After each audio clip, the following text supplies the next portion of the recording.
I'll just say one or two things by way of introduction.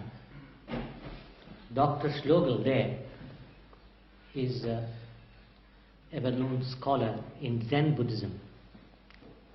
She lived in Japan for 12 years and she teaches Zen Buddhism in London.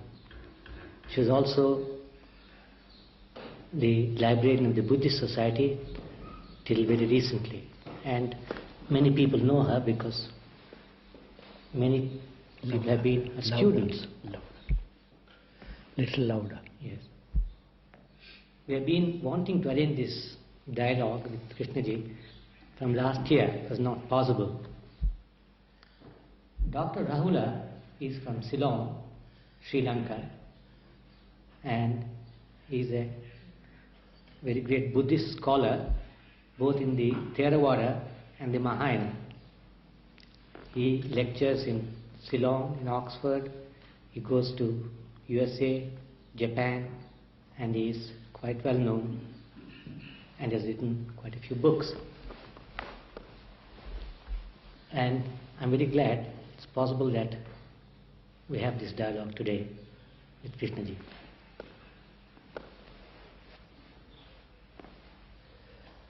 Probably you all know Dr. Bowman myself, so we don't need introduction.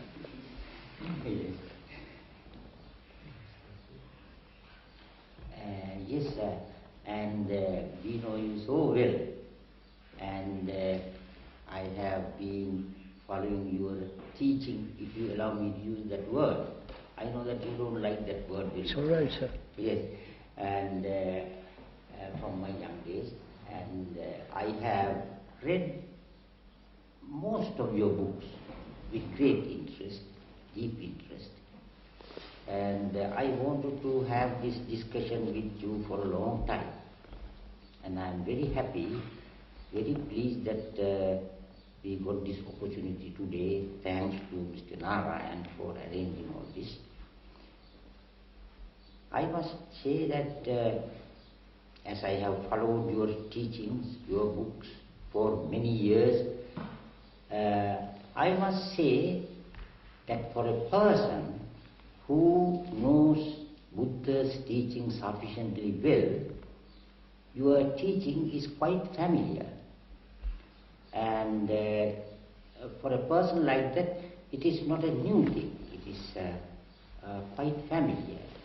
And what the Buddha taught 2,500 years ago, you teach today in a new idiom, new style, and you put his teaching into a new garb. And that is what I feel always when I read your books. And I have written very often, I haven't got the books here, practically most of your books are with me. And when I read your books, very often I write on the margin, compare such and such a teaching of the Buddha. Sometimes I even quote the verse, and chapter and verse of the text. And not only Buddha's teaching, the original ancient teaching, but even later Buddhist philosophers' ideas, I will discuss with you later. Even those things you say practically exactly the same. I was surprised how you got these things so well and so beautifully. And to begin with, I want to mention very briefly few points which are common between Buddha's teaching and your teaching. And for instance, Buddha did not accept God who created the world and who rules this world and rewards and punishments people for their actions. You also don't accept that idea, I believe.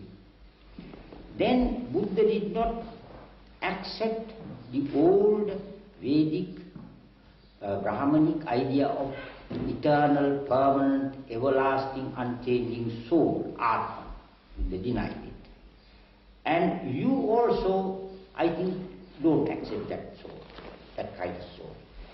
Then Buddha begins his teaching on the ground that human life is in predicament, suffering, conflict, sorrow. And I see in your books you always emphasize that. And then Buddha says that the cause of this conflict, suffering, all that is due to the selfishness which is created by the wrong idea of self, my Atma. And I think you say the same thing. And then Buddha says, when one is free from that desire, attachment, self, he is free from suffering. He is free from conflict. And in fact, you said somewhere, I remember, freedom means freedom from all attachment. You said somewhere. And exactly that is what the Buddha taught. That all attachment, there is no discrimination there. There is no good attachment and bad attachment. Right. Of course, relatively there is in our ordinary practical life. But ultimately there is no such division. Then, seeing truth, realization of truth, that is to see things as they are. As the Buddha says in the Buddhist terminology, yatha bhutam. That means as things are. Yes, sir. Yes, yatha bhutam. When you see that, you see the reality, you see the truth, and you are free from that conflict. I think this is what very often you say in a discussion, I think between you and Dr. Bohm, I think is that a reality and truth, or Truth and actuality. Truth and actuality. In that discussion, you have discussed this question. When I read that recently, I thought this is quite well known in Buddhist thought as Sangriti Satya and Paramartha Satya. Sangriti Satya is the conventional truth, Paramartha Satya is the absolute or ultimate truth. And so you can't see the ultimate truth or the absolute truth without seeing the relative or conventional truth. That is the Buddhist attitude. Yes, So I think you say the same thing. Yes, sir. Yes. Then one of your, of course this is more in the popular level, but it is very important. You always say that you must not depend on authority, anybody's authority, anybody's teaching. You must realize yourself, you must see it for yourself. This is a teaching very well known in Buddhism. And Buddha told the Kalamas that don't accept anything just because it is given by religion or scriptures or by a teacher or by guru. Only if you see for yourself that it is right, then accept.